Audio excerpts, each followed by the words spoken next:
Vous voyez ces films où le personnage principal comprend que la police ne fera rien pour régler son problème et décide alors de se faire justice lui-même. C'est déjà arrivé plusieurs fois dans la vie réelle, bien sûr. Sauf que là, l'histoire est un peu différente. Ce n'est pas une personne qui a pris les choses en main, mais toute une ville. En plein jour, Ken McElroy, l'un de ses habitants, est abattu devant presque 50 témoins. Pourtant, 45 ans après, on ne sait pas qui l'a tué. La raison est simple, si on se réfère aux interrogatoires, personne n'a rien vu. Maintenant, installez-vous confortablement, vous écoutez Elessar.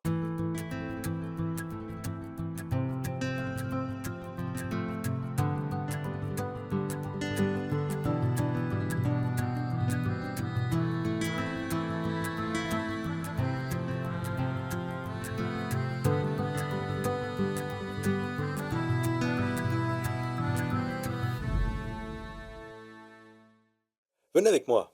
Je vous emmène aux États-Unis dans la ville de Skidmore, une toute petite bourgade du Missouri, même pas 300 habitants. Entrez dans le bar là, celui sur l'avenue principale, le D et G. Il y a du monde ce matin du 10 juillet 1981. Vous voyez le grand type en train de boire une bière au bar? Un peu moins de la cinquantaine, 1,90 m, 120 kilos. Il ressemble un peu à Elvis Presley, à la fin de sa vie. Vous n'avez pas l'impression que tout le monde le regarde? Eh bien, vous avez raison. Il s'appelle Ken McElroy, et dans quelques minutes, il va mourir. Ken Rex McElroy naît le 1er juin 1934 dans l'État américain du Kansas. Il est le 15e enfant d'une fratrie de 16. Ses parents, Tony et Mabel, sont des fermiers très pauvres. Ils déménagent plusieurs fois afin de trouver du travail, jusqu'à finir par s'installer près de la ville de Skidmore. Ken McElroy n'est pas un adolescent modèle. À 15 ans, il abandonne l'école sans même savoir lire et écrire correctement. Rapidement, Ken commence une carrière de criminel et n'en changera jamais. La plupart du temps, il vole tout ce qui lui passe sous la main. Du grain, de l'essence, de l'alcool, des antiquités, peu importe. Du moment qu'il peut le consommer ou le revendre. Sa spécialité, c'est le vol de bétail. Quand il propose ses bêtes aux plus offrants, les fermiers savent très bien d'où elles viennent. Mais dans le Missouri, le marquage n'est pas obligatoire et, comme presque personne ne le fait, la police ne peut rien prouver. McElroy est aussi connu pour aimer les femmes. Malheureusement, de la pire des manières. Il se marie une première fois à l'âge de 18 ans et s'installe à Denver avec son épouse, Oleta. Incapable de conserver un emploi, le couple revient vite à Skidmore. C'est à partir de ses 20 ans que McElroy montre son deuxième visage, celui d'un pédophile extrêmement dangereux. Il se met à chasser les adolescentes ou, comme il les appelle lui-même, de la viande fraîche. Tout est bon pour trouver sa prochaine proie. Il se rend régulièrement devant les établissements scolaires et devient ami avec des lycéens juste pour qu'ils lui présentent des filles. Il vise principalement les enfants des familles pauvres. Plusieurs de ses conquêtes tombent enceintes et, pour ne pas avoir à assumer, McElroy menace les parents de la future mère jusqu'à ce qu'ils lui fichent la paix. Après quelques années de mariage, McElroy divorce de l'État et épouse Sharon, âgée de 15 ans. Alors qu'elle attend un enfant de lui, il se met en couple avec une jeune fille de 13 ans, Sally. Si elle refuse d'avoir un rapport sexuel, McElroy la frappe et menace de tuer son père. Malgré les traitements qu'il lui fait subir, Sally finit par emménager avec son bourreau et sa femme. Au total, McElroy aura 10 enfants. Sharon et Sally donnent naissance à 7 d'entre eux. En plus de battre et violer régulièrement les deux jeunes femmes, l'homme se lasse vite. Vers la fin de l'année 1964, il rencontre Alice, 15 ans, avec qui il décide de vivre. McElroy abandonne alors Sharon, Sally et ses enfants pour s'installer avec elle.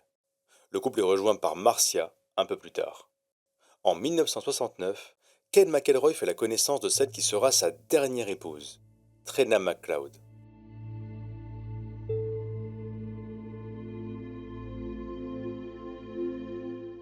Trena est encore plus jeune que toutes les autres conquêtes de McElroy, 12 ans.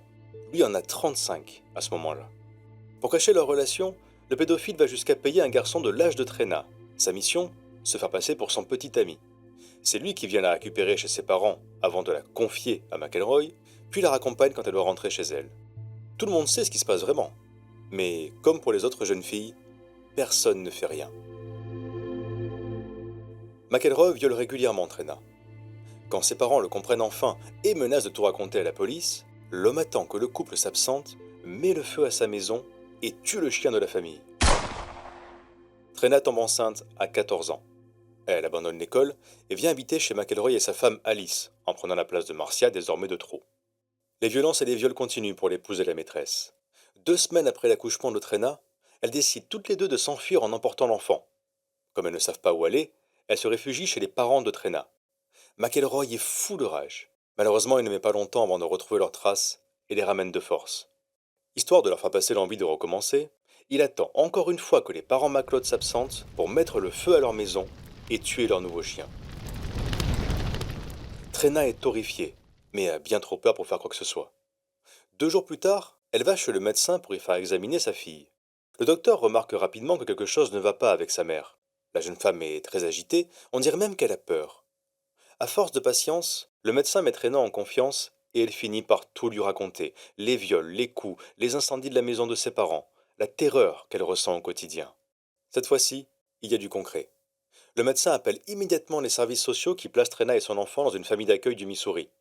De son côté, la police arrête McElroy et l'inculpe pour incendie criminel, agression et viol sur mineur. Mais, malgré la gravité des faits, l'homme est relâché dans l'attente du procès après paiement d'une caution fixée à 2500 $. McElroy ne tarde pas à retrouver Trena et sa fille. Pour les récupérer, il met en œuvre sa technique favorite, l'intimidation. Il se met à s'asseoir devant la maison de la famille d'accueil et à la fixer pendant des heures. Le couple qui a accueilli la jeune femme appelle la police, bien sûr. Mais après discussion avec McElroy, les agents lui disent que légalement, il a tout à fait le droit de rester assis là s'il le souhaite. Puis viennent les coups de fil, de plus en plus menaçants, jusqu'au jour où McElroy assène le coup de grâce. Vous avez une pipe biologique, non? Je l'ai vu prendre le bus, je sais où elle va à l'école. Si ça continue, on va faire un échange, vous et moi. Une fille contre une fille. Quelques jours plus tard, Trena et son enfant repartent à Skidmore. McElroy a eu ce qu'il voulait, mais son procès n'a pas été annulé. Il va alors voir son avocat de toujours, Richard McFadden. Un sacré morceau celui-là, spécialiste pour faire repousser les procédures et trouver la faille qui lui permettra de protéger son client. Le meilleur qu'il ait jamais eu, comme il dira plus tard. McElroy était ponctuel, disait toujours qu'il n'avait rien fait, payait en cash et revenait sans cesse. Ce jour-là donc, il demande à McFadden s'il n'y a pas un moyen pour qu'il épouse Trena avant le procès. Officiellement, il est toujours marié à Sharon, même si le couple vit séparé depuis longtemps. S'il parvient à épouser Trena, la loi du Missouri à l'époque est telle que son témoignage deviendra irrecevable, et c'est la seule qui peut témoigner avoir été violée. Le jour même, McFadden arrive à dissoudre le mariage puis à unir McElroy et Trena.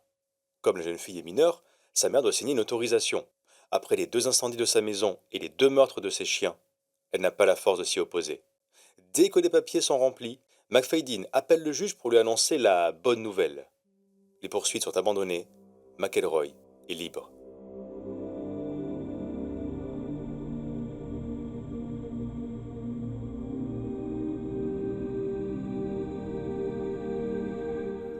Vingt fois, la justice a eu l'occasion de mettre fin au règne de terreur de McElroy.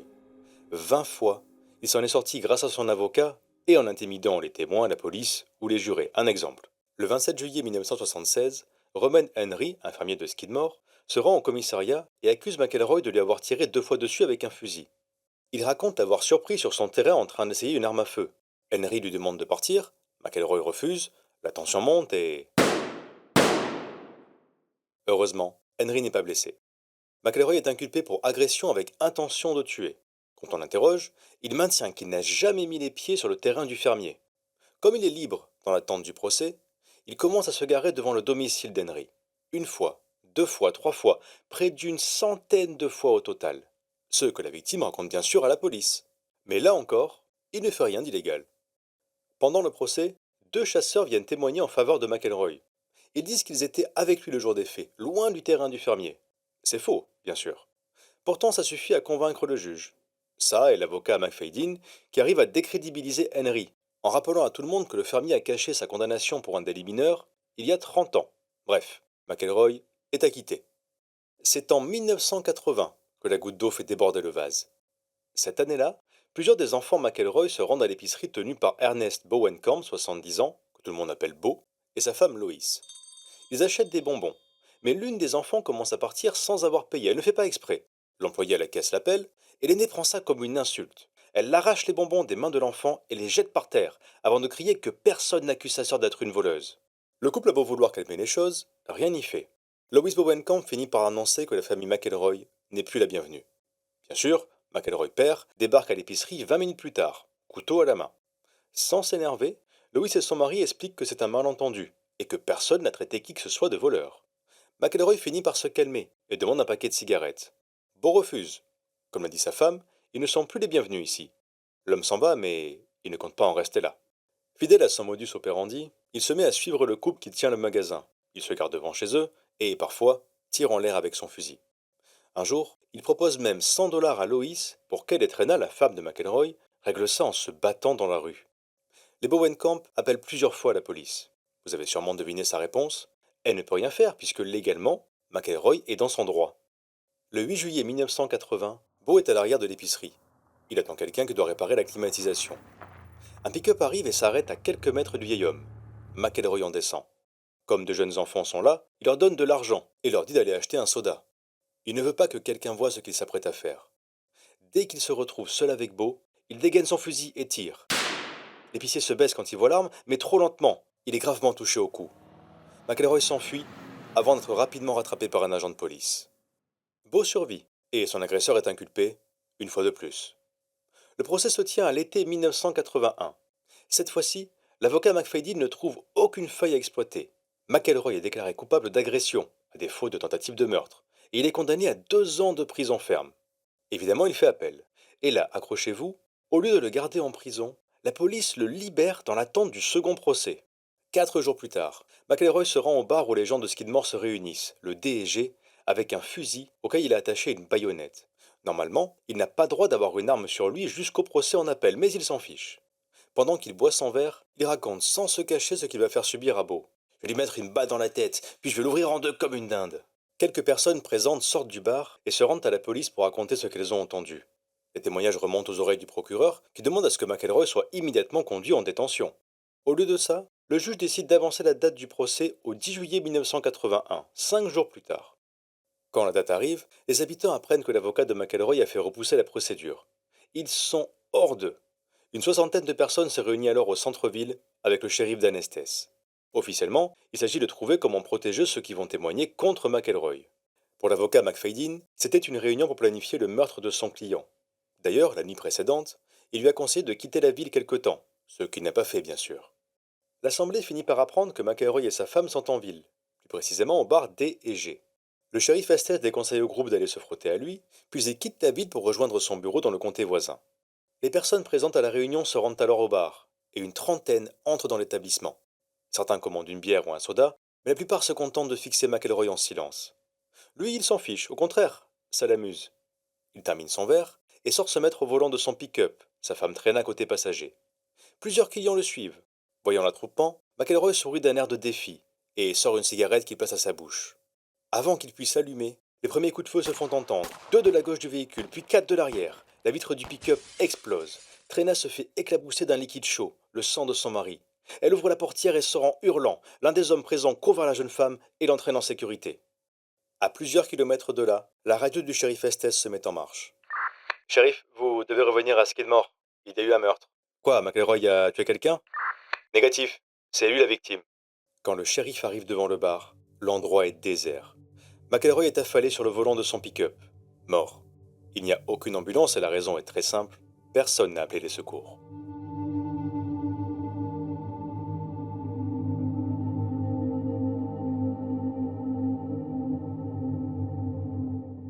L'autopsie révèle que seuls 2 des 6 coups tirés ont touché la victime, un au cou et un à la tête. Les 2 balles sont différentes, et les impacts sur le véhicule de McElroy confirment qu'il y a 2 tireurs. En théorie, l'enquête va aller vite. Il y avait presque 50 personnes devant le bar quand les premiers tirs sont partis. La police les interroge toutes. Mais chaque témoin répond systématiquement la même chose. J'ai entendu les coups de feu, alors je me suis jeté à terre. J'ai rien vu. Ah, j'ai rien vu. J'ai rien vu du tout. Ah, moi, j'ai rien vu. Ah, non, j'ai rien vu. J'ai rien vu. Trena McElroy, qui se trouvait juste à côté de son mari, dénonce un tireur. Il nie tout en bloc, et comme personne ne témoigne contre lui, il n'est pas inquiété. Plusieurs habitants de Skidmore déclarent ouvertement qu'ils sont contents de la mort de McElroy. Le directeur de la poste dit même que le tueur mérite une médaille, allant jusqu'à le comparer à Alexander Fleming, celui qui a découvert la pénicilline. Mais personne ne voudrait le pendre pour avoir trouvé un moyen de tuer un microbe, si?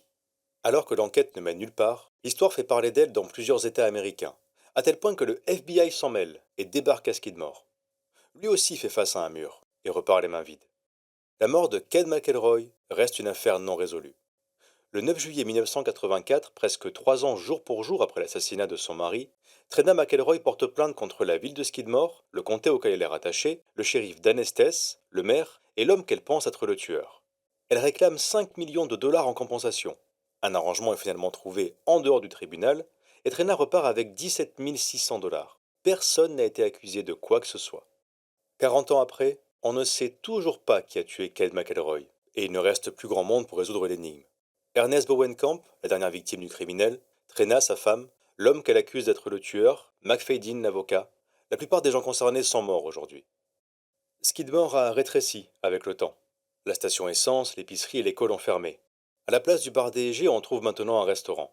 Pourtant, tout le monde a entendu parler de l'affaire McElroy, et les habitants en ont assez. Est-ce qu'ils regrettent ce qu'il s'est passé?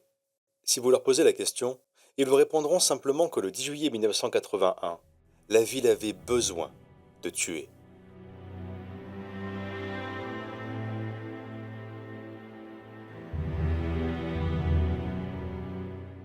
Merci d'avoir écouté cet épisode d'Elessar. N'oubliez pas de vous abonner à ce podcast, de le commenter, de le partager, d'en parler autour de vous. Quant à moi, je vous dis à très bientôt pour une nouvelle histoire.